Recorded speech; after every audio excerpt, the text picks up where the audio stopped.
ఒక్కసారి రావాలని సామి, ఎన్నాళ్ళుగా పిలుస్తుంటి సామి. ఒక్కసారి రావాలని సామి, ఎన్నాళ్ళుగా పిలుస్తుంటి సామి.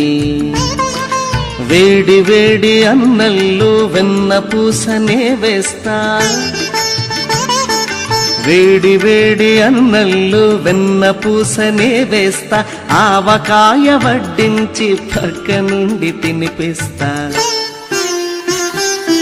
ఒక్కసారి రావాలని సామి, ఎన్నాళ్ళుగా పిలుస్తుంటి సామి.